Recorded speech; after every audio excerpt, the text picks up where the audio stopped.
নমস্কার বন্ধুরা, ভিন্ন স্বাদের গল্পে আপনাদেরকে স্বাগত। আজকের বিশেষ নিবেদন বুদ্ধদেব গুহর লেখা টাঁড়বা গুহা। তোমরা কেউ বারকাকানা থেকে চৌপান যে রেল লাইনটি চলে গেছে পালামোর গভীর জঙ্গলের মধ্যে দিয়ে, সেই পথে গেছো কিনা জানি না। না গিয়ে থাকলে একবার যেও। দুপাশে এমন সুন্দর দৃশ্যের রেলপথ খুব কমই আছে। শাল, মহুয়া, আসন, পন্নন, কেঁদ, পিয়াশাল, টৌয়া, পলাশ, শিমুল, আরও কত কি নাম জানা এবং নাম না জানা গাছগাছালি। ছিপছিপে ছিমছাম ছিরছিরে নদী, মৌন মুনির মতো সব মন ভরা পাহাড়, মাইলের পর মাইল ঢালে উপত্যকায় গড়িয়ে যাওয়া সবুজ জামদানি শালের মতো জঙ্গল। এক এক ঋতুতে তাদের এক এক রূপ। এই রেলপথে লাবড়া বলে একটা ছোট্ট স্টেশন আছে। তার এক পাশে খিলাড়ি, অন্য পাশে মহুয়া মিলন। মহুয়া মিলনের পর টোরি। দ্বিতীয় বিশ্বযুদ্ধের সময় এই লাবড়া স্টেশনটির নাম ছিল আন্ডাহার্ট। ব্রিটিশ টমি আর আমেরিকান সৈন্য ভর্তি মিলিটারি ট্রেন এখানে থামত রোজ ভোরে প্রাতরাশের জন্য। যখনকার কথা বলছি তখন তোমরা অনেকেই হয়তো জন্মাওনি। যে সময়কার এবং যেসব জায়গার কথা বলতে বসেছি, সেই সময় এবং সেই সব সুন্দর দিন ও পরিবেশ বিলীয়মান দিগন্তের মতোই দ্রুত মিলিয়ে যাচ্ছে, মুছে যাচ্ছে। তাই হয়তো মনে থাকতে থাকতে এসব তোমাদের বলে ফেলাই ভালো। লাবড়ার কাছে চট্টি নদী বলে একটা নদী আছে। ভারী সুন্দর নদীটি। পিকনিক করতে যেতেন অনেকে দল বেঁধে। সেই সময় লাবড়াতে অ্যাংলো ইন্ডিয়ানরা একটি কলোনি করেছিলেন। ফুটফুটে মেয়েরা গোলাপি গাউন পরে মাথায় টুপি চড়িয়ে গরুর গাড়ি চালিয়ে যেত লাল ধুলোর পথ বেয়ে। খেতে চাষ করত, পাহাড়ি নদীতে বাঁধ বেঁধে সেচ করত সেই জমি। পালামোর ওইসব রাঁচি অঞ্চলের এমনই মজা ছিল যে গরমের সময়ও কখনোই রুক্ষ হতো না। প্রায় সবসময় সবুজ ছায়া শীতল থাকত। এপ্রিল মাসের মাঝামাঝিও রাতে পাতলা কম্বল দিতে হতো গায়ে। সন্ধ্যের পর বাইরে বসলে সোয়েটার বা শালের দরকার হতো। আমি তখন কলেজে পড়ি, ফার্স্ট ইয়ার। কলেজের গরমের ছুটিতে মহুয়া মিলন আর লাবড়ার মাঝামাঝি একটি জায়গাতে গিয়ে উঠেছি। সঙ্গে আমার এক সাকরেদ টেড। টেডের বাবা আমার বাবার সঙ্গে এক অফিসে কাজ করতেন। অস্ট্রিয়াতে টিরল বলে একটা বড় সুন্দর প্রদেশ আছে, সেখানেই তার পৈতৃক নিবাস। কিন্তু তার বাবার সঙ্গে ভারতবর্ষেই টেড ছিল অনেক বছর, জন্মেও ছিল সে এখানে। আমরা দুজনে অভিন্ন হৃদয় বন্ধু ছিলাম। বনে জঙ্গলে টেডের সঙ্গে যে কত ঘুরেছি আর শিকার করেছি সেই সময়, সেসব কথা এখন মনে হয় স্বপ্ন। এখন টেড আছে কানাডাতে। ছোটবেলায় ভারতবর্ষের জঙ্গলে ঘুরে তার জঙ্গলের নেশা ধরে গিয়েছিল, তাই কানাডার জঙ্গলে বিরাট কাঠের কারবার ফেদেছে সে বড় হয়ে। 3-4 বছর অন্তর টেড আমাকে প্রায় জোর করেই নিয়ে যায়। টিকিট কেটে পাঠায় ওখান থেকে। কানাডার বনে জঙ্গলে এখন আমি ওর সাগরেদ হয়ে ঘুরে বেড়াই। সেদিন বিকেলে একটা ছোট্ট পাহাড় ছুলুয়া করিয়ে ময়ূর, তিতির ও মুরগি উড়িয়েছিলাম আমরা। তবে খানেওয়ালা মাত্র আমরা দুজন, সঙ্গে আছেন টিরি দাদা, টিরি ওঁড়াও। তিনি একাধারে আমাদের অনুচর, বাবুর্চি, গান বিয়ারার বা বন্দুকবাহক এবং লোকাল গার্জেন। তাই অনেক পাখি উড়লেও 3 জনে দিন 2 খাওয়ার মতো 2টো মোরগ আর 2টো তিতির শুধু মেরেছিলাম আমরা। ময়ূর মারতাম না কখনো আমাদের কেউই। একবার শুধু কেমন খেতে লাগে তা দেখবার জন্য অনেকদিন আগে মেরেছিলাম একটা। তোমরা বোধহয় অনেকেই জানো না, ময়ূরের মাংস হচ্ছে পৃথিবীর সবচেয়ে সুস্বাদু ও নরম হোয়াইট মিট। টিরি দাদা রান্না টান্না করছে, আমরা বাংলোর বাইরে বেতের চেয়ারে বসে গল্প করছি। কাল পরশু সবে অমাবস্যা গেছে, তখনও চাঁদ ওঠেনি। ফুরফুর করে হাওয়া দিয়েছে। মহুয়া আর করঞ্জের গন্ধ ভেসে আসছে সেই হাওয়াতে। অন্ধকার বন থেকে ডিউডু ডুইট পাখি ডাকছে। কোনো জানোয়ার দেখে থাকবে হয়তো ওরা। এমন সময় দেখি মশাল জ্বালিয়ে ৮-১০ জন লোক দূরের পাকদণ্ডী পথ পেয়ে গভীর জঙ্গলের মধ্যে দিয়ে জোরে জোরে কথা বলতে বলতে আমাদের বাংলোর দিকেই আসছে। সন্ধ্যের পরেই জঙ্গলে জায়গায় বিশেষ প্রয়োজন ছাড়া কেউই বড় একটা ঘর ছেড়ে বাইরে বেরোয় না। এত লোক একসঙ্গে কোথা থেকে আসছে সেই কথা ভাবতে ভাবতে আমরা চেয়ে রইলাম নাচতে থাকা মশালের আলোগুলোর দিকে। বিকেলে মুরগি মারবার সময় যারা ছুলোয়া করেছিল তারা মহুয়া মিলনের আশেপাশের বস্তিরই সব ছোট ছেলে। তাদের আমরা ১ আনা করে পয়সা দিতাম ৩-৪ ঘন্টা ছুলোয়ার জন্য। তখনকার ১ আনা অবশ্য এখনকার ৫ টাকার সমান। তাই ভিড় করে আসতো ওরা ছুলোয়া করার জন্য। সেদিনই টেডের বন্দুকের ছড়রাগুলো ঝরঝর করে একটা কেলাউন্দা ঝোপের গায়ে গিয়ে লাগে। তার পাশেই ছিল একটি ছেলে। এমন বোকার মতো বেজায়গায় এসে পড়েছিল ছেলেটা যে একটু হলে তার গায়েই গুলি লেগে যেত। তার গায়ের পাশে গুলি লাগতে সে অনেকক্ষণ হতভম্ব হয়ে মাটিতে বসেছিল। টিরি দাদা গিয়ে তাকে তুলে ধরে টিকি নাড়িয়ে তার যে কিছুই হয়নি একথা বুঝিয়ে তার ঠোঁটের ফাঁকে একটু খৈনি দিয়ে দিয়েছিল। কতটুকু ছেলে খৈনি খায় দেখে আমরা অবাক হয়ে গিয়েছিলাম। এই লোকগুলো আসছে কেন কে জানে। ছেলেটার গায়ে সত্যি সত্যিই কি গুলি লেগেছিল? শিকারে গিয়ে মাঝে মাঝে এমন এমন সব ঘটনা ঘটে যে তখন মনে হয় বন্দুক রাইফেলে আর জীবনে হাত দেব না। আমার ছোট ভাইয়ের একটা ফুসফুস তো কেটে বাদই দিতে হলো। এক বেয়াক্কেল সঙ্গীর বেনজির বন্দুকের পাখি মারা ছড়রা তার একটা ফুসফুসকে ছিন্ন ভিন্ন করে দিয়েছিল। সবই জানা আছে, মানাও। তবুও কিছুদিন যেতে না যেতেই জঙ্গল আবার হাতছানি দেয়। কানে ফিসফিস করে জঙ্গলের কানাকানি, পাখির ডাক, সম্বরের গভীর রাতের দুরাগত ঢাক ঢাক আওয়াজ, চিতাবাঘের গোঙানি।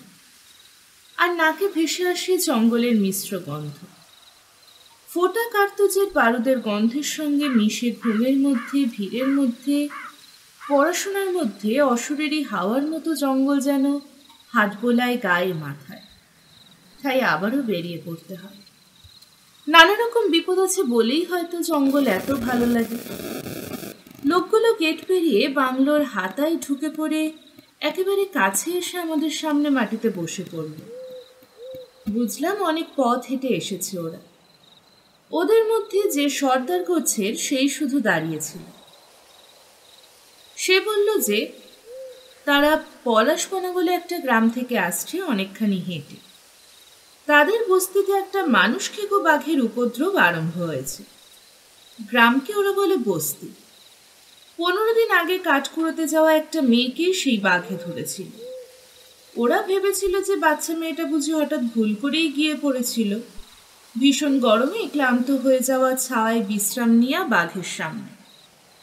কিন্তু আজই বিকেলে গ্রামের মধ্যে ঢুকে অনেকের চোখের সামনেই কুঁয়োতলা থেকে আবার একজন বুড়িকে তুলে নিয়ে গেছে বাঘটা। তাই বাঘটা যে মানুষ খেকোই সে বিষয়ে তাদের কোনোই সন্দেহ নেই আর। কথাবার্তা শুনে টিরি দাদা এসে দাঁড়িয়েছিল আমাদের পেছনে। আমি বললাম, দাঁড়িয়ে দেখছো কি টিরি দাদা? এত দূর থেকে এসেছে ওরা, ওদের প্যাঁড়া দাও, জল খাওয়াও, ওদের জন্য খাওয়ারও একটু বন্দোবস্ত করো। তুমি তো একা এত লোকের খাবার বানাতে পারবে না, ওদের জল টল খাওয়া হলে ডেকে নাও ওদের, তারপর সকলে মিলেই হাতে হাতে রুটি বানিয়ে ফেলো, নইলে ভাত করো, ঝামেলা কম হবে। মাংস তো আছে, যা আছে তাতে হয়ে যাবে। টিরি বলল, নিজের খাওয়া আর সকলের খাওয়া খাওয়া করেই তুমি মরলে। টেড হিন্দি বোঝে, বলতেও পারে। টিরিকে বলল, তুম বহুত বকবকাতা है। আমি সর্দারকে শুধালাম, বুড়ির মৃতদেহ কি তোমরা উদ্ধার করতে পেরেছ? না বাবু। কেন? সকলে মিলে আলো টালো নিয়ে গেলে না কেন? গ্রামে কি একটাও বন্দুক নেই? আছে টিকায়েতের কাছে, তার বিলিতি বন্দুক আছে ১ নলা, তার কাছে গেছিলামও আমরা, কিন্তু সে বলল একটা মরা বুড়ির জন্যে রাত বিরেতে নিজের প্রাণ খোয়াতে রাজি নয় সে। কাল দিনের বেলা আমাদের গিয়ে দেখে আসতে বলেছে। বুড়ির সবটুকু যদি বাঘে খেয়ে না ফেলে থাকে তাহলে সেইখানে ভালো বড় গাছ দেখে মাচা বাঁধতে বলেছে আমাদের। সেই মাচায় বসবে বিকেলে গিয়ে এবং বলেছে বাঘটাকে মারবে। টেট বলল, তাহলে তো বন্দোবস্ত হয়েই গেছে, তোমরা আমাদের কাছে এতখানি পথ ঠেঙিয়ে আসতে গেলে কেন? সর্দার বলল, এই টিকাইতে তো গত বছরে নতুন বন্দুক কেনার পর বাঘ মারবে বলে গরমের সময় জলের পাশে বসেছিল। বাঘ যখন জল খেতে এসেছিল তখন তাকে গুলিও করে বিকেল বেলা। ওই তো যত ঝামেলার যায়। আমি বললাম, খারাপটা সে কি করলো তোমাদের? সর্দার বলল, বাঘটা মারতে পারলে তো হতোই। বাঘ হুঙ্কার ছেড়েই পালিয়ে গেছিল, গায়ের গুলি ঝেড়ে ফেলে দিয়ে। সর্দার একটু চুপ করে থেকে বলল, কি আর বলবো, আজ প্রায় 7-8 বছর হলো বাঘটা এই অঞ্চলে ঘোরাফেরা করতো, কারোর কোনো ক্ষতি করতো না কখনো। এমনকি গ্রামের গরু মোষও মারেনি, শুধু টিকায়েতের বেতো ঘোড়া মেরেছিল একটা। ওদের মধ্যে একজন সর্দারকে শুধরে দিয়ে বলল, একবার শুধু একটা গাধা মেরেছিল বস্তির ধোপার। সঙ্গে সঙ্গে সর্দার তাকে থামিয়ে দিয়ে বলল, আমাদের মনে হয় টিকাতের ওই গুলিতে আহত হয়েই বাঘটার শরীরে জোর কমে গেছে, তাই তো বোধহয় ও আর জঙ্গলের জানোয়ার ধরতে পারে না, সেই জন্যই এখন মানুষ ধরা আরম্ভ করেছে। ওকে বস্তির সকলেই চেনে, কারণ পলাশ বনার ছোট বড় প্রায় সকলেই কখনো না কখনো দেখেছে ওকে। একটু থেমে বুড়ো সর্দার বলল, আমরা আগে ওকে আদর করে ডাকতাম টাঁড় বাঘুয়া বলে। অনেকে পিলা বাবাও বলতো। আমাদের বস্তিরা জঙ্গলের মধ্যে খোলা টানের মধ্যে দিয়ে প্রায় সকালে অথবা সন্ধে ওকে ধীরে সুস্থে যেতে দেখা যেত। বুড়োর কথা শুনে টেড আর আমি মুখ চাওয়াচাই করলাম। বিহারের হাজারিবাগ পালামৌ জেলাতে বিস্তীর্ণ ফাঁকা মাঠকে বলে টাঁড়। টাঁড়ের মধ্যে দিয়ে যাতায়াত করতো বলেই ওর টাঁড় বাঘুয়া বলে ডাকতো বাঘটাকে, মানে টাঁড়ের বাঘ। বাঘ সাধারণত ফাঁকা জায়গায় বেরোয় না দিনের বেলা, কিন্তু এ বাঘটা সকাল সন্ধ্যের আলোতে মাঠের মধ্যে দিয়ে যাতায়াত করতো বলেই ওরকম নাম হয়েছিল বোধহয়। টেড বলল, কত বড় বাঘটা? देख के आपको दिमाग खराब हो जाएगा हजूर, इतना बड़का। বলে নিজের বুকের কাছে হাত তুলে দেখালো। আমি বললাম, বাঘটাকে পিলা বাবা বলে ডাকতো কেন কেউ কেউ, তা বললে না তো? এ হলুদ রঙের ছিল বাঘটা, ইয়া দাড়ি কোফালা, তাই অনেকে বলতো পিলা বাবা। হিন্দিতে পিলা মানে ও হলুদ। বিহারের বাঘের গায়ের রং সচরাচর তো পাট কিলে হয়, টাঁড় বাঘুয়ার রং হলুদ বলেই অমন নাম। টেট জিজ্ঞেস করল, তোমাদের গ্রাম কত মাইল হবে এখান থেকে? ওরা এবার একসঙ্গে কথা বলে উঠল। বলল, জঙ্গলে জঙ্গলে গেলে লাতেহারের দিকে 10 মাইল, পিডাব্লিউডির রাস্তায় গেলে 20 মাইল, তাও রাস্তা ছেড়ে আবার 5-6 মাইল হাঁটতে হবে। আমি বললাম, তোমাদের গ্রামে আমাদের থাকতে দিতে পারবে তো? কোনো খালি ঘরটর আছে? ওরা বলল, বুড়ির ঘাড়ি তো আছে। বুড়ির কেউই ছিল না, এক নাতি ছিল। গত বছরে এমনই এক গরমের দিনে একটা বিরাট কালো গাহমান সাপ তাকে কামড়ে দেয়। ওরা কিছুই বুঝতে পারল না, মরে গেল সে। আপনারা গেলে আমরা আমাদের নিজেদের ঘরও ছেড়ে দেব, আপনাদের কোনো কষ্ট দেব না, দয়া করে চলুন আপনারা মালিক। কলেজে পড়ার সবে গোফ ওঠা আমাদের এমন বারবার মালিক মালিক বলাতে আমাদের খুবই ভালো লাগতে লাগলো। বেশ বড় বড় হাবভাব দেখাতে লাগলাম, আবার একটু লজ্জাও করতে লাগলো। এখনো নিজেদের মালিকই হতে পারলাম না, তাও আবার এতজন লোকের মালিক। টিরি দাদাকে ডেকে ওদের সকলকে সঙ্গে করে নিয়ে গিয়ে খাওয়াতে বললাম। ওরা যখন চলে গেল তখন আমি আর টেড পরামর্শ করতে বসলাম। এর আগে আমাদের দুজনের কেউই কোনো মানুষ খেকো বাঘ মারিনি। আমি তো বড় বাঘও মারিনি। টেড অবশ্য মেরেছিল একটা, উড়িষ্যার চাঁদকার জঙ্গলে, যখনও ক্লাস 10-এ পড়ে, দিনের বেলা মাচা থেকে। টেড অনেকবার আমাকে বলেছে আগে, বাঘটা এমন বিনা ঝামেলায় মরে গেল, একটুও মনে হলো না যে বাঘ মারা কঠিন। 375 ম্যাগনাম রাইফেলের গুলি ঘাড়ে রেগেছিল 7 হাত দূর থেকে। বাঘটা মুখ থুবড়ে পড়ে ভীষণ কাঁপতে লাগলো, মনে হলো ম্যালেরিয়া হয়েছে, গায়ে কম্বল চাপা দিলেই জ্বর ছেড়ে যাবে। তা নয়, ঘাড়ের ফুটো দিয়ে প্রথমে কালচে, তারপর লাল রক্ত বেরোতে লাগলো, আর বাঘটা হাত পা টান টান করে ঘুমিয়ে পড়ল, যেন রাত জেগে পরীক্ষার পড়া করে খুবই ঘুম জমেছিল ওর চোখে। স্বাদ মিটিয়ে ঘুমোবে এবার। টেডের প্রথম বাঘ অমন লক্ষ্মী ছেলের মতো মরলেও টেডও আমি খুব ভালো করেই জানতাম যে বাঘ কী জিনিস। বড় বাঘের সঙ্গে মোলাকাত আমাদের বহুবার হয়েছে। জঙ্গলে পায়ে হেঁটে যেই না চোখের দিকে তাকিয়েছে বাঘ, অমনি মনে হয়েছে যে অ্যাডিশনাল ম্যাথামেটিক্সের পরীক্ষা যে ভীষণই খারাপ দিয়েছি, অথচ কাউকে বাড়িতে এসে খবরটা এ পর্যন্ত জানায়নি, তাও যেন বাঘটা এই মুহূর্তে জেনে গেল। বাঘ চোখের দিকে চাইলেই মনে হয় যে বুকের ভেতরটা পর্যন্ত দেখে ফেলল। একে বাঘ, তাই আবার মানুষ খেকো। টেড বলল, বাড়িতে টেলিগ্রাম করে বাবার পারমিশন চাইব, তুইও চা, আফটার অল ম্যান ইটার বাঘ বলে কথা। আমি বললাম, তোর যেমন বুদ্ধি, পারমিশন চাইলেই সঙ্গে সঙ্গে আর্জেন্ট টেলিগ্রাম আসবে, কাম ব্যাক ইমিডিয়েটলি। সে কথা ঠিকই বলেছিস, বাবা মার পারমিশন নিয়ে কে আর কবে এরকম মহৎ কর্ম করেছে বল?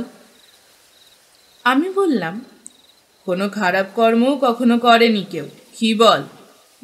তাও যা বলেছিস। তারপর বলল, থাকতেন আমার মা বেঁচে, মা দেখতিস রিটার্ন টেলিগ্রাম করতেন, বাঘের চামড়া না নিয়ে ফিরলে তোমারই পিঠের চামড়া তুলব।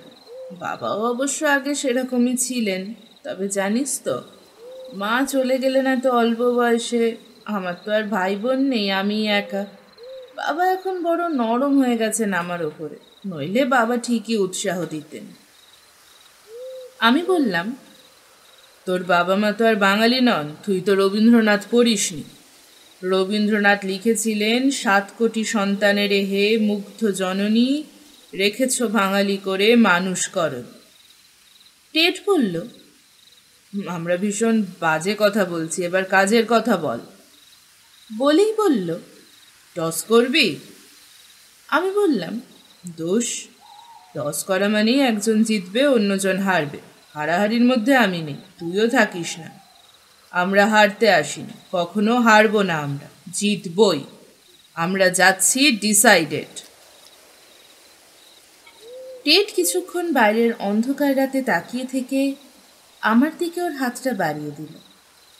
ওর টেনিস খেলার শক্ত হাতের মধ্যে আমার হাতটা নিয়ে বলল, so the poor man eater is already dead, বলেই হাসল। আমি ওর হাতটা আমার হাতে ধরে হাসলাম, বললাম, yes he is as dead as ham. Ted বলল, এই হি বললি কেন? বাঘ কি বাঘিনী আমরা তো জানি না, এখন গিয়েই জানব। ঠিক। টিডিদা এসে বলল, ওদের প্যারার জল খাইয়েছি, রুটি বানানো শুরু হয়ে গেছে, 1.5 ঘন্টার মধ্যেই খাওয়া দাওয়া শেষ হবে। ভাত ফাত খেতে ভালোবাসে না ওরা, 15 মিনিটের মধ্যেই পেট খালি খালি লাগে নাকি ভাত খেলে। টিডিদাদাকে উদ্দেশ্য করে টেড বলল, বাঁধা ছাতা করে আমরা ওদের সঙ্গে বেরিয়ে পড়ব, আজ রাতারাতি ওদের গ্রামে পৌঁছাতে হবে। পুরীকে খাওয়ার পরও যে পলাশবনা গ্রামে এই মৌলুসি পাটটা গেড়ে বসে থাকবে বাঘ, তার তো কোনো গ্যারেন্টি নেই। টিডিদাদা আপত্তির গলায় বলল, এই রাতে সাপ খোপ আছে। আমি বললাম, ভূত প্রেত আছে টিডিদাদা।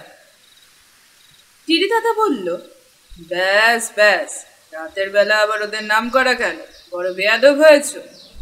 টেড হাসল, বলল, শোনো টিরি, ওদের সঙ্গে তুমিও খেয়ে নেবে ভালো করে, আর আমাদের খাবারটা এখানেই দিয়েছে, সকলের খাওয়া হয়ে গেলে।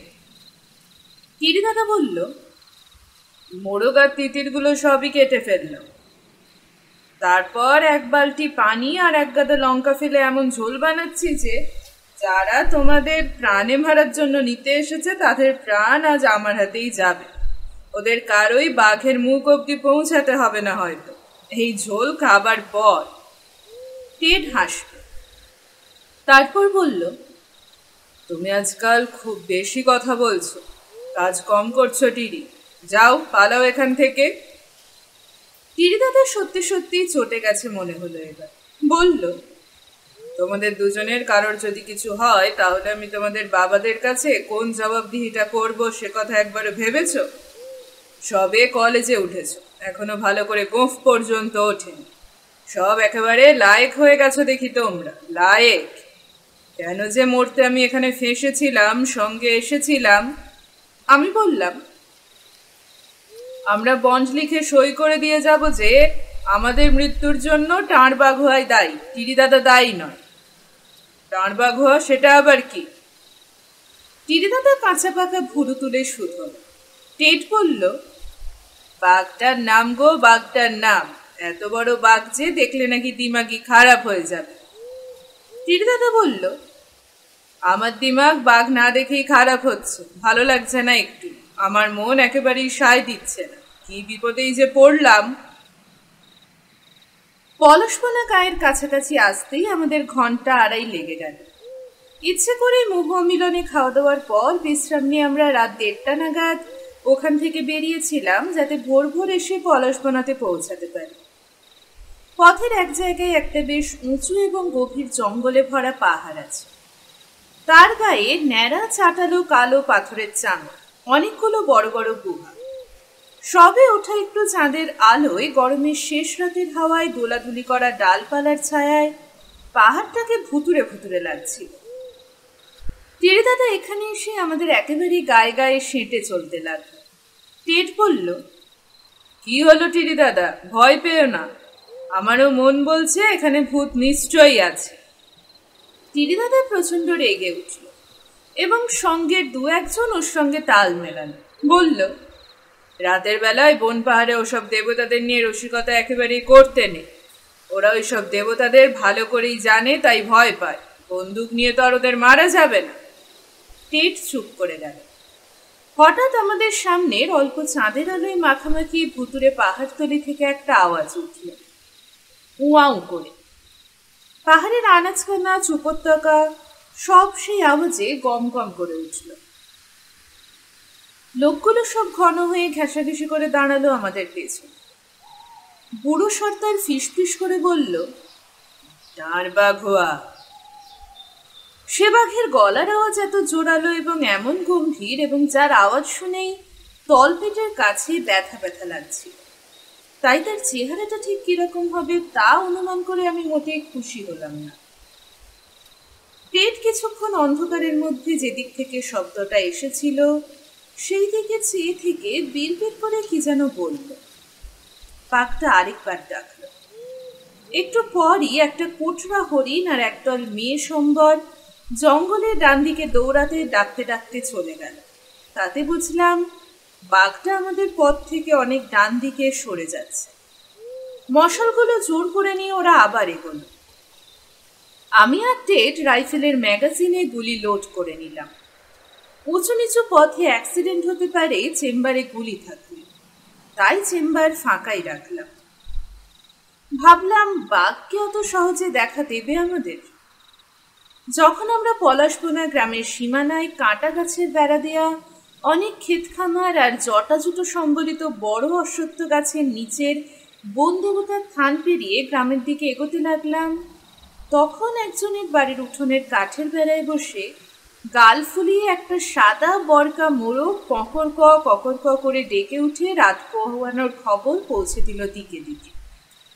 পলাশপনাতে পৌঁছাতেই খবর পাওয়া গেল যে টিকায়েত খুবই চটে গেছে গাঁয়ের লোকেদের ওপর। সে বাঘ মেরে দেবে বলা সত্ত্বেও তাকে না বলে কয়ে তারা যে আমাদের কাছে পৌঁছে গেছে তাতে তার সম্মানে লেগেছিল। টিকায়েত খবর দিয়ে রেখেছিল যে তার সঙ্গে দেখা না করে যেন আমরা জঙ্গলে না ঢুকি, কারণ এই গ্রামের মালিক সেই। এই টিকায়েতেরও অন্য সব টিকায়েতেরই মতো অনেক জমি জমা, গাই বলদ, মোষ, প্রজা, লেঠেল ইত্যাদি ছিল। সাধারণ গরিব মানুষদের উপর এদের প্রতিপত্তি ও অত্যাচার যারা নিজের চোখে না দেখেছেন তারা বিশ্বাসও করতে পারবেন না। যাই হোক, টেড আমাদের দিকে তাকালো, আমি টেডের দিকে। আগে টিকায়েতকেই মারবো না বাঘ মারবো ঠিক করে উঠতে পারলাম না আমরা। টিকায়েত একজন লেঠেল পাঠিয়েছিল। 6.5 ফিট লম্বা সেই পালোয়ান 7 ফিট লম্বা লাঠি হাতে যখন শুনল যে আমাদের এখন টিকায়েতের সঙ্গে দেখা করার একেবারেই সময় নেই, আমরা আগে বুড়ির মৃতদেহের খোঁজেই যাচ্ছি, তখন খুবই অবাক চোখে আমাদের দিকে তাকিয়ে চলে গেল সে, টিকায়েতকে আমাদের দুঃসাহসের খবরটা দিতে। টিডি দাদার উপর মালপত্রের জিম্মা দিয়ে বুড়ির ঘর কিংবা অন্য যে কোনো খোলামেলা একটা ঘর গ্রামের এক প্রান্তে যাতে পাওয়া যায় তার খোঁজ করতে বলে দুজন স্থানীয় যুবকের সঙ্গে আমরা বেরিয়ে পড়লাম। প্রথমেই এলাম কুয়োতলায়। বুড়ির মাটির কলসিটা ভেঙে পড়েছিল তখন। যুবক দুটি বুড়িকে মাটিতে টেনে নিয়ে যাওয়ার দাগ দেখে দেখে এগোতে লাগল। প্রথমে অবশ্য একটুও দাগ ছিল না টেনে নেওয়ার। বুড়ির ঘাড় আর কাঁধ কামড়ে ধরে প্রকাণ্ড বাঘটা প্রায় তাকে শূন্যে তুলেই নিয়ে গেছে অনেকখানি। বাঘটা যে কত বড় তা তার পায়ের দাগ দেখেই বোঝা গেল। 10 ফিটের মতো হবে বলে মনে হলো আমার ও টেডের, বেশিও হতে পারে। অবশ্য ওভার দ্য কার্ভস মাপল। বাঘের পায়ের চিহ্ন দেখে আমারও রীতিমতো ভয়ই করতে লাগলো। টেডেরও নিশ্চয়ই করছিল, কিন্তু কে যে বেশি ভয় পেয়েছে তা তক্ষুনি বোঝা গেল না। পরে নিশ্চয়ই বোঝা যাবে। শাল জঙ্গলের মধ্যে কিছু দূর গিয়ে বুড়ির সাদা থানটাকে খুলে ফেলেছে বাঘ। রক্তমাখা তখনও সপসপে কাপড়টা ওরা তুলে নিল। দেখা গেল বাঘটা বুড়িকে কতগুলো পুটুস আর আনারসের মতো দেখতে মোরব্বার জঙ্গলের মধ্যে দিয়ে ছেঁচড়ে টেনে নিয়ে গেছে। সেই জায়গাটা পেরিয়ে এক টুকরো হরজাই জঙ্গলে ঢুকে সেই জঙ্গলে পেরিয়ে একটা কালো পাথরের বড় টিলার পাশে কতগুলো ঢৌটা, টোটর আর পলাশ গাছের মধ্যে ঢুকে নিচের পুটুস আর শালের চারার মধ্যে মৃতদেহটাকে লুকিয়ে রেখেছে। প্রায় সবটাই খেয়ে গেছে, আছে শুধু একটা পা আর মাথার খুলি। চুলগুলো ছিঁড়ে ছড়িয়ে আছে এখানে ওখানে। দেখেই আমাদের গা গোলাতে লাগলো। সেই প্রথম মানুষ খেকো বাঘে খাওয়া মানুষের মরা দেখলাম আমি আর টেড। চারদিক দেখে দেখে মনে হলো বাঘ এখন কাছাকাছি নেই যে তা বোঝা গেল পাখিদের এবং নানা জানোয়ারের ব্যবহার। কাছাকাছি মাচা বাঁধার মতো কোনো গাছও দেখলাম না ভালো। পলাশ গাছগুলো ছোট ছোট ছিল, তাছাড়া ওই গাছগুলোর নিচের দিকটা ন্যাড়া হয়। গরমের সময় তো পাতাও থাকে না মোটে, শুধুই ফুল। লালই লাল হয়ে আছে চারদিক। ঢৌটা ও ঢোটরগুলোও তথই বছর। তার চেয়ে ওই বড় কালো টিলাটাতে বসলে কেমন হয় সে কথা আমি আর টেড সেই দিকে চেয়ে চুপ করে ভাবছি। ঠিক সেই সময় একটা সম্বর ভীষণ ভয় পেয়ে ডাকতে ডাকতে টিলাটার পেছন দিক দিয়ে বেরিয়ে আমাদের একেবারে পাশ দিয়ে জোরে দৌড়ে চলে গেল, খুঁড়ে খুঁড়ে পাথরের ঠকাঠক শব্দ করে। ব্যাপারটা কি যখন তা বোঝার চেষ্টা করছি তখনই গোটা 10 জঙ্গলি কুকুর টিলাটার পাশ থেকে দৌড়ে বেরিয়েই সম্বরটাকে লাফাতে লাফাতে ধাওয়া করে নিয়ে চলে গেল। রাজকুয়া, রাজকুয়া, এই বলি চেঁচিয়ে উঠল সঙ্গের যুবক দুটি। টেড ঠোঁটে আঙুল ছুঁয়ে চুপ করতে বলল ওদের। তারপর ওদের গাছে উঠে বসে থাকতে বলে আমি আর টেড দুজনে দুদিকে চলে গেলাম টিলাটাকে ভালো করে দেখার জন্য। রাতে কোথায় বসা যায় এবং আদৌ বসা যায় কি না তা খুব সাবধানে খতিয়ে দেখতে হবে আমাদের। সন্ধ্যের পর ওই কালো পাথরের টিলার চারপাশে কালো কালো ছায়া পাথরের মতোই চেপে বসবে, কোনো দিকেই কিছু দেখা যাবে না, এবং বাঘ যদি আসে তবে শুধু শব্দ শুনেই তার গতিবিধি ঠিক করতে হবে। জায়গাটা এমন যে চাঁদ উঠলেও ছায়ারা দলে আরো ভারী হবে। আমরা দুজনে টিলার দুদিকে এগিয়ে যাচ্ছিলাম সাবধানে, রাইফেলের সেফটি ক্যাচে আঙুল রেখে। এখন আর একে অন্যকে দেখা যাচ্ছে না। কতগুলো ছাতার পাখি ডাকছে, উঠছে, বসছে। বুড়ির দুর্গন্ধ শরীরেও একরাশ পোকা উঠছে, বসছে। এক ঝাঁক টিয়া হঠাৎ ক্যাঁচ ক্যাঁচ করে ডাকতে ডাকতে মাথার উপর দিয়ে উড়ে গেল। গ্রীষ্ম সকালের শান্ত সমাহিত ভাবটা একেবারে ছিঁড়ে খুঁড়ে দিই। আমি আস্তে আস্তে উঠতে লাগলাম টিলাটার উপরে। টেটকে আমি দেখতে পাচ্ছি না। এ নিশ্চয়ই অন্য দিক দিয়ে উঠেছে। টিলাটার উপরে একটা গুহা, এবং সেই গুহার ঠিক সামনে পাথরের উপর বাঘের ময়লা পড়ে আছে দেখতে পেলাম। খুব বেশি পুরনো নয়, 3-4 দিনের হতে পারে, বেশি হলে। তবে কি টার বাঘ এখন এই গুহার মধ্যে বিশ্রাম নিচ্ছে? গুহার মুখে একটু ধুলোবালি নেই যে বাঘের পায়ের দাগ পড়েছে কিনা তা দেখব। রাইফেলটা লক করে সেফটি ক্যাচটা তুলে রাখলাম। প্রয়োজন হলে মুহূর্তের মধ্যে যাতে সেফটি ক্যাচটাকে ঠেলে সরানো যেতে পারে। গুহার মুখের একপাশে দাঁড়িয়ে ভাবছি গুহার মধ্যে ঢোকা ঠিক হবে কিনা। হঠাৎ এমন সময় মনে হলো আমার পেছন থেকে কে যেন আমাকে এক দৃষ্টিতে দেখছে। প্রত্যেক শিকারী জানেন যে বনে জঙ্গলে এরকম মনে হয়। হয়তো একেই বলে শিকারীদের সিক্স সেন্স। মনে হতে ঘুরে দাঁড়ালাম আমি রাইফেল শুদ্ধ। ঘুরে দাঁড়ালাম বটে, কিন্তু দেরি হয়ে গেল। হয়তো আমাদের দুজনেরই। একটা প্রকাণ্ড হলুদ রঙা বাঘের দাড়ি গোফালা মুখ মুহূর্তের জন্য গোল কালো পাথরের উপর দেখা দিয়েই অদৃশ্য হয়ে গেল। আমি পাথর টপকে টপকে ওইদিকে এগোতে লাগলাম টিলাটাকে ঘুরে ঘুরে। বাঘটা যেখানে ছিল সেখান থেকে এক লাফিয়ে আমার ঘাড়ে পড়তে পারত, কিন্তু আমি যেখানে ছিলাম সেখান থেকে বাঘের কাছে পৌঁছাতে হলে অনেকখানি ঘুরেই যেতে হবে, অনেকগুলো পাথর ডিঙিয়ে ও গহ্বরে এড়িয়ে। হঠাৎই আমার টেডের কথা মনে হলো। আমি শিকারের আইন ভেঙে চেঁচিয়ে বললাম, Ted, watch out, the man eater is around. Ted সংক্ষিপ্ত উত্তর দিল দূর থেকে, আই নো। যখন বাঘটার জায়গায় গিয়ে পৌঁছেছি রাইফেল বাগিয়ে, তখন টিলার পশ্চিম দিকের ঝাঁটি জঙ্গলের মধ্যে মধ্যে একটা ভারী জানোয়ারের দ্রুত চলে যাওয়ার আওয়াজ শোনা গেল। ঝরে পড়া শুকনো পাতা মচমচি। সেই দিকে চেয়ে আওয়াজটা লক্ষ্য করতে লাগলাম। দূরে যেতে যেতে আওয়াজটা একটা ছায়াছন্ন পাহাড়ি নালার মধ্যে গিয়ে মিলিয়ে গেল। আমি নেমে এলাম সাবধানে টিলা থেকে। গাছে বসা একটা লোককে জিজ্ঞেস করলাম টিলার উপর থেকে গুহার মুখটি সে দেখতে পাচ্ছে কিনা। সে বলল পাচ্ছে। আমি বললাম গুহার ওই মুখটার দিকে নজর রাখতে, কিছু দেখলেই যেন চেঁচিয়ে আমাকে বল। ও বলল আচ্ছা। নেমে দেখি টেড খুব মনোযোগ দিয়ে মাটিতে কি যেন দেখছে। আমি যেতেই আমাকে দেখালো টিলার নিচে মাটিতে একজোড়া বাঘের পায়ের দাগ, টার বাঘুয়ার দাগ এবং একটা বাঘিনীর পায়ের দাগ। বাঘিনী টার বাঘুয়ার চেয়ে ছোট। এরপর আমরা দুজনে সাবধানে টিলাটার চারদিকে একবার ঘুরলাম, আরও দাগ আছে কিনা দেখার জন্য। টিলার পশ্চিম দিকে যেদিকে আওয়াজটা মিলিয়ে যেতে শুনেছিলাম একটু আগে, সেই দিকে মাটিতে অনেক পায়ের দাগ দেখলাম বাঘ ও বাঘিনীর। 3-4 দিন আগে বৃষ্টি হয়েছিল, নরম মাটিতে দাগগুলো স্পষ্ট। আমরা মহা সমস্যায় পড়লাম। ফিরে এলাম আবার বুড়ির দেহ যেখানে পড়েছিল সেখানে। যে লোকটা গুহার মুখে পাহারা দিচ্ছিল তাকে বসিয়ে রেখে গাছের অন্য লোকটাকে নেমে আসতে বলল টেড। সে নামলে তাকে দ্বিতীয় বাঘের কথা জিজ্ঞেস করল। ওরা তো আকাশ থেকে পড়ল।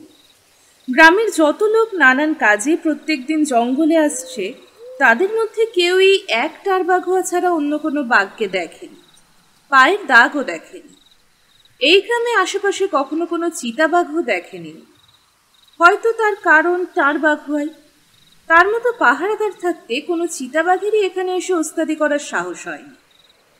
ইতিমধ্যে 4 জন লোক হই হই করতে করতে দড়ি আর একটা চৌপাই মাথায় করে এসে হাজির। তারা বলল যে তারা টিকায়েতের লোক। টিকায়েত রাতে এখানে মাচা করে বসবে, তাই মাচা বাঁধতে পাঠিয়েছে। তারপর আমাদের দিকে ফিরে বলল, আপনারা কিন্তু বাঘের গায়ে গুলি টুলি করবেন না। কর্মচারীরা আপনাদেরকে খুঁজছে, আপনাদের খুব বিপদ হবে টিকায়েতের কথা না শুনলে। কর্মচারীরা জানা কথা টিকায়েতেরই লোক, কিন্তু সে আমাদের খুঁজলেই তো আমরা যাব না তার কাছে। টেট বলল, টিকায়েতের পোষা বাদর নই আমরা। আমাদের সঙ্গে যুবক দুটি টেডের কথাতেই হেসে উঠল।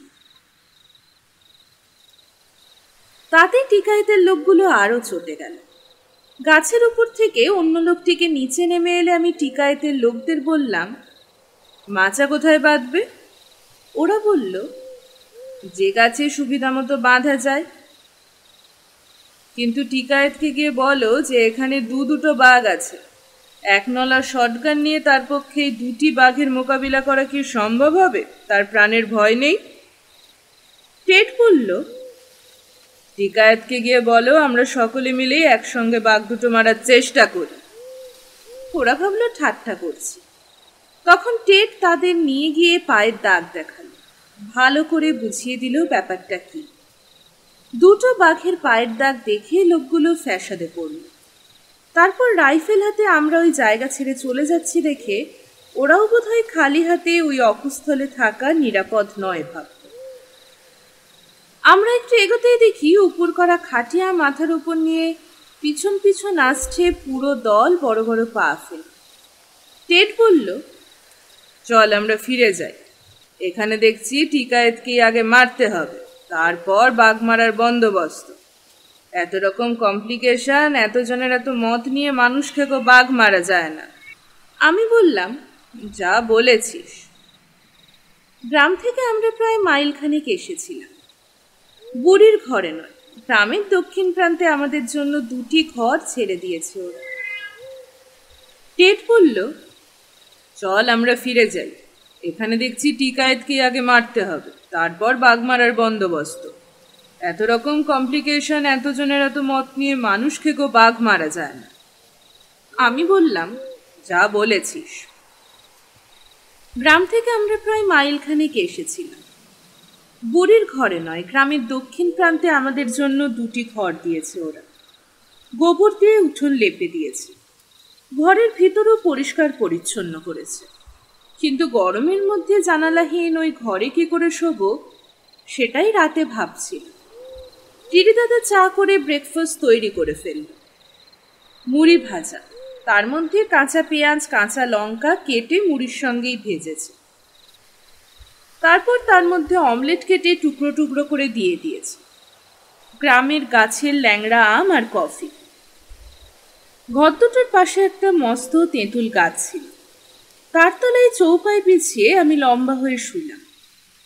আর সাহেব মানুষ টেট ঘটিতে জল নিয়ে ফর্সা ফর্সা ঠ্যাং বের করে লাল গামছা পরে জঙ্গলে গেল। যারা জঙ্গলে যাওয়া আসা করে প্রত্যেকেরই অভ্যাস থাকে। তেঁতুলতলার ফুরফুরে হাওয়াতে আমি ঘুমিয়েই পড়েছিলাম।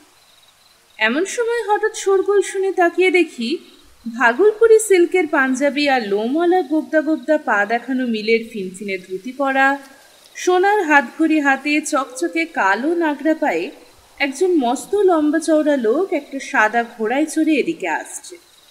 আর তার পিছনে ২০-২৫ জন লাঠিধারী সন্ডা মার্কা লোক। আমি আরামের ঘুম ছেড়ে তাড়াতাড়ি চৌপাইতে উঠে বসলাম। ঠিক আমার সামনে এসে লোকটি দাঁড়িয়ে পড়ে ধমক দিয়ে শুধালো, আপকি শুভ নাম? আমি নাম বললাম, সবই নয়। টিকায়েত বলল, তার এলাকাতে তিনি এসব সহ্য করবেন না। এই পলাশবনা গ্রামে সবকিছু তার ইচ্ছা মতোই হয়েছে এ যাবৎ এবং হবে চিরদিন। ভাবছিলাম এত বড় একটা বিপদ, কোন দিন বাঘ কাকে নেয় তার ঠিক নেই, তারপর আজ দেখা গেল জোড়া বাঘ। গ্রামের গরিব লোকগুলো এত দূর থেকে আমাদের ডেকে নিয়ে এলো, আর যে গ্রামের মালিক মাথা তারই কিনা এই ব্যবহার। লোকটার থেকে অবাক চোখে চেয়ে আমি বসেছিলাম। এমন লোককে কিছুই বলার নেই। এমন সময় টেটকে আসতে দেখা গেল। টিকায়েতের মুখ দেখে মনে হলো এমন সাহেব টিকায়েত বাপের জন্মেও দেখেনি। টকটকে গায়ের রং, মাথা ভরা বাদামি চুল, খালি গা, পায়ে চটি, লাল গামছা পরে সাহেব ঘটি হাতে টাঁড় থেকে প্রাতকৃত শেষ করে আসছে। টেট এসেই বলল, এখানে ভিড় কিসের? তখনও তো দেশ স্বাধীন হয়নি।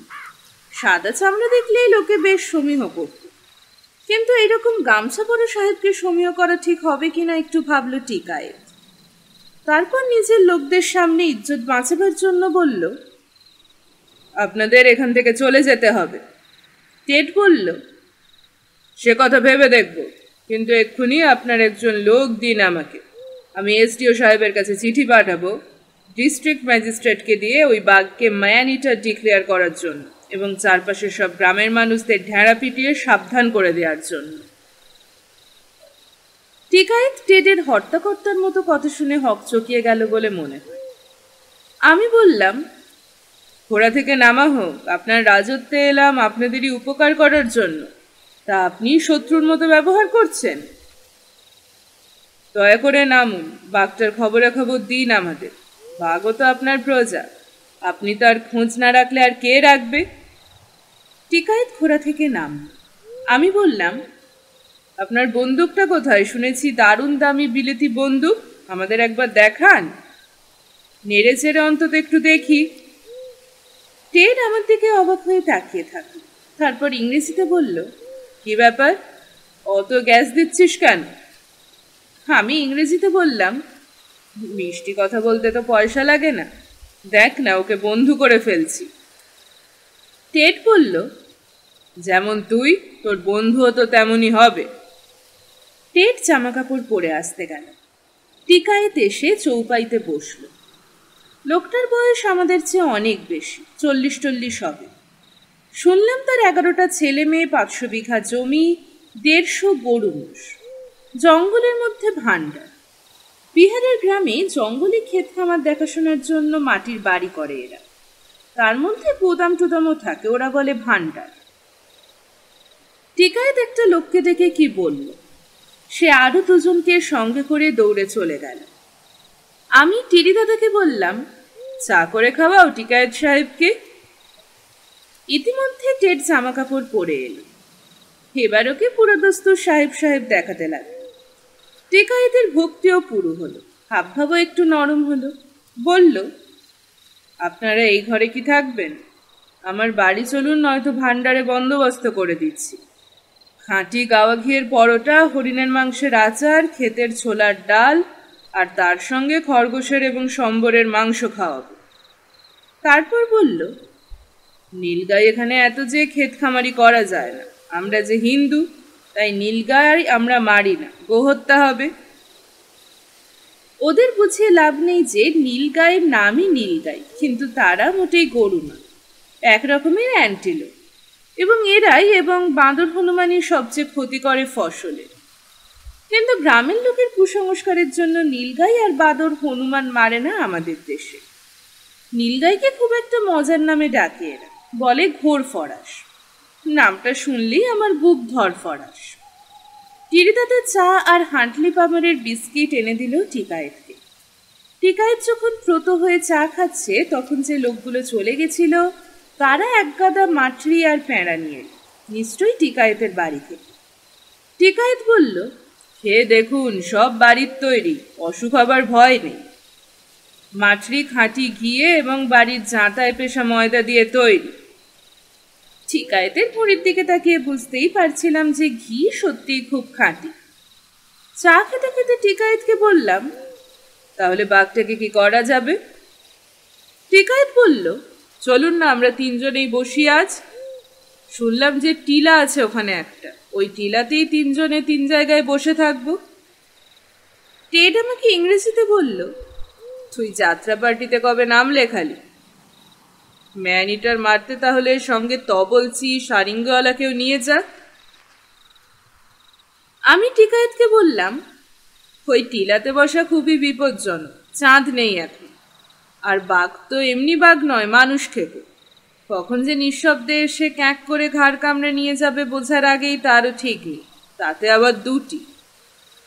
টিকায়েতের মুখে এক তাচ্ছিল্যের হাসি ফুটে উঠল। বলল, আপনারা তাহলে খুব বাঘ মারবেন, বাঘ মারতে সাহস লাগে। বলেই তাচ্ছিল্যের চোখে তাকিয়ে আবার বলল, ইয়ে বাচ্চো কা কাম নেই। আমি বললাম, তা লাগে, কিন্তু গোয়ার তুমি আর সাহস এক কথা না। মানুষ খেকো বাঘ মারতে বোকা বোকা সাহসের চেয়ে বুদ্ধি আর ধৈর্য অনেক বেশি লাগে। টিকায়েত বিদ্রুপের হাসি এসে বলল, যা বোঝার তা বুঝেছি, আপনাদের মতো বাচ্চা ছেলেদের কর্ম নয় এই বাঘ মারা। তারপরে বলল, বাজি লাগান একটা তাহলে।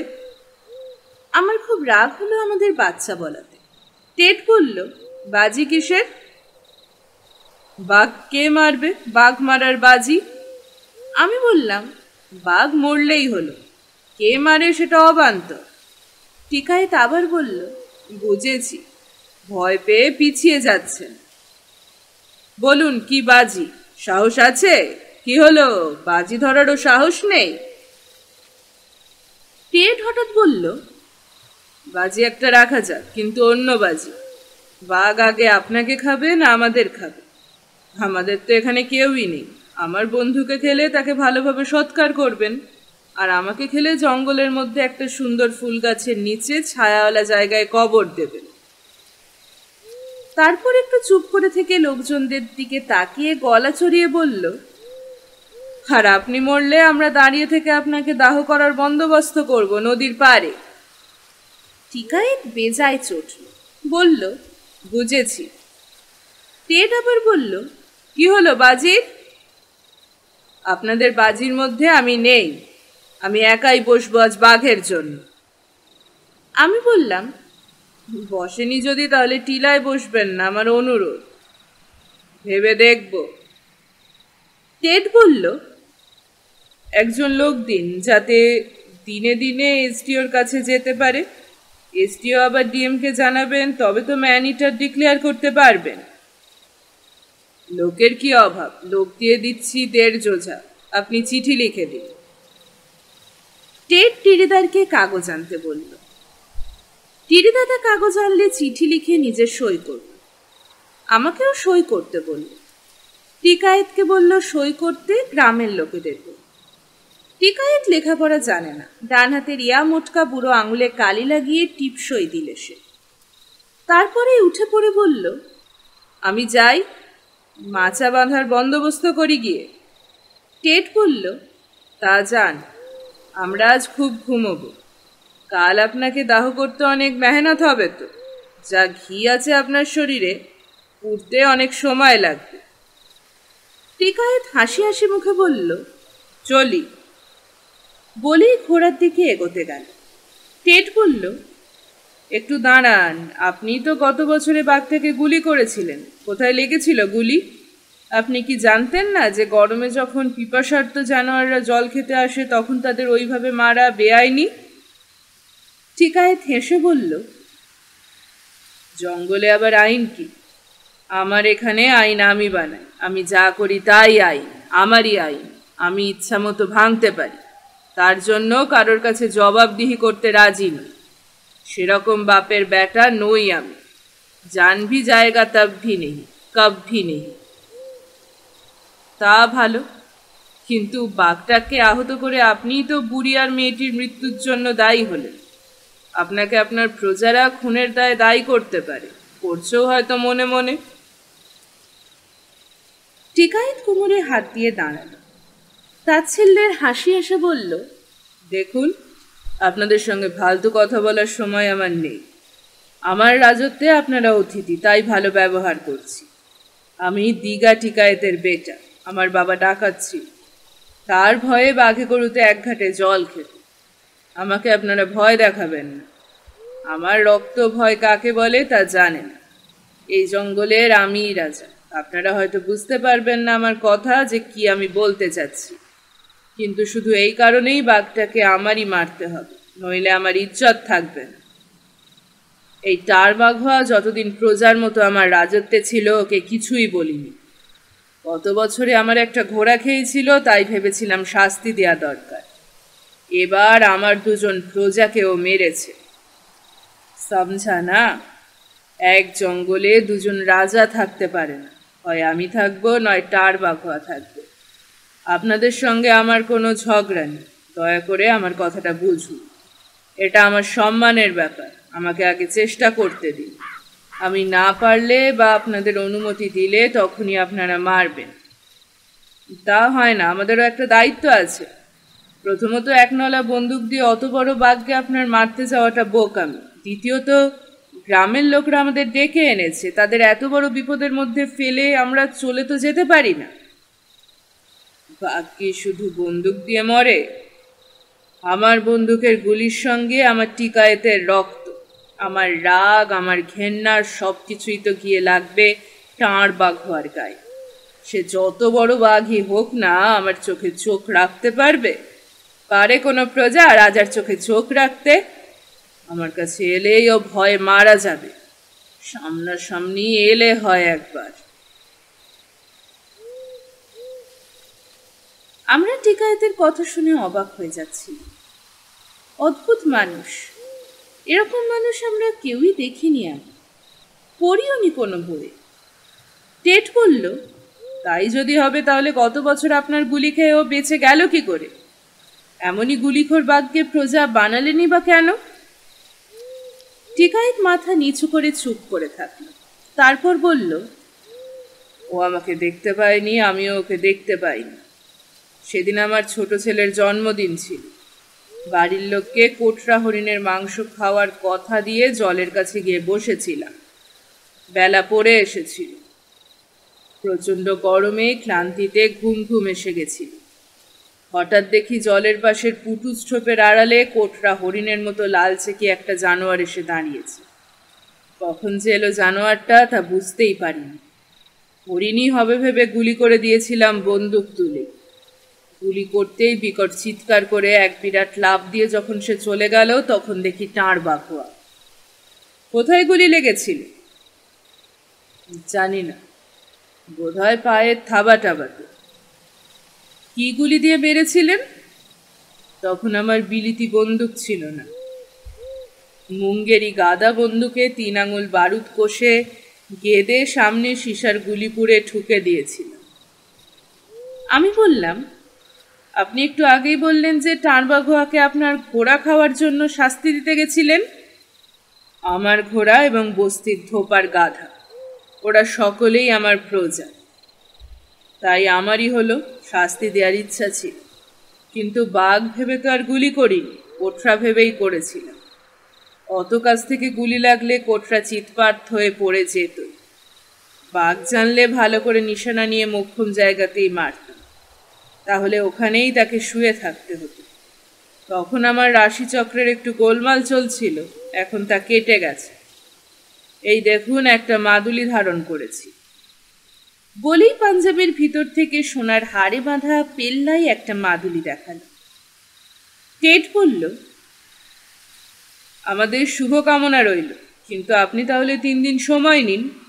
3 দিনের মধ্যে রাজায় রাজায় যুদ্ধ শেষ না হলে আমরা এই উলুখাগড়াও কিন্তু নেমে পড়ব যুদ্ধে। আপনার কথাটা আমরা বুঝেছি, বোঝবার চেষ্টা করছি বলেই এই কথা বলছি, এবং আগে আপনাকে সুযোগ দিচ্ছি। আপনার বাঘ আপনিই মারুন। টিকায়েত এতক্ষণে হাসল, তারপর একটু চুপ করে থেকে বলল, বজরংবলী আপনাদের ভালো করুন। আমি জানতাম আমার কথা আপনারা বুঝবেন। আপনাদের বহুত মেহেরবানি। জয় বজরংবলী কা জয়। এই বলে তো ঘোড়ায় গিয়ে উঠল টিকায়েত। বিরাট সাদা ঘোড়াটার ঘাড়ের কেশর ফুলে উঠেছিল। সেই ঘোড়ার উপর এই পলাশবনা গ্রামের টিকায়েতকে রোদে সত্যি সত্যি একজন রাজার মতো দেখাচ্ছিল। ঘোড়ার লাগাম টেনে টিকায়েত বলল, আপনারা কিন্তু আমার অতিথি, খাওয়া দাওয়া সব আমারই দায়িত্ব। এখানে আপনারা রান্না করে খেলে আমি খুবই দুঃখ পাব।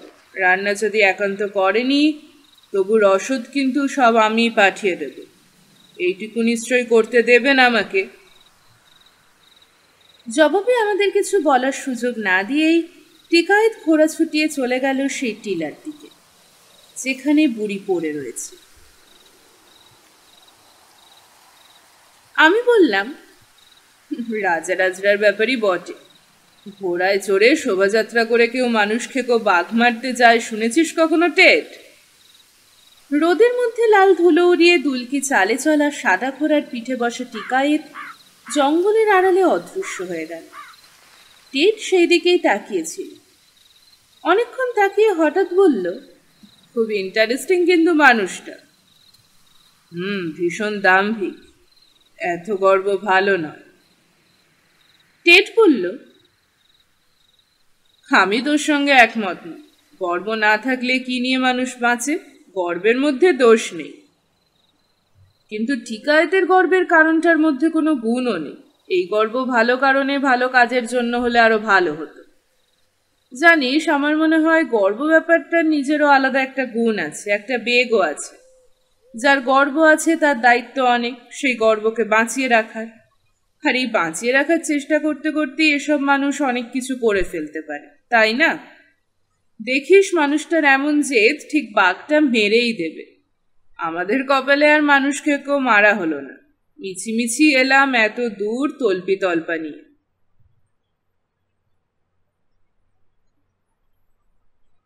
এতক্ষণ শুনছিলেন বুদ্ধদেব গুহর লেখা তাঁর বাঘোয়ার প্রথম পর্ব। উপন্যাসটি কেমন লাগছে অবশ্যই জানাবেন কমেন্ট বক্সে। আর এখনো আমার চ্যানেলটি সাবস্ক্রাইব করে না থাকলে এক্ষুনি চ্যানেলটিকে সাবস্ক্রাইব করে নিন।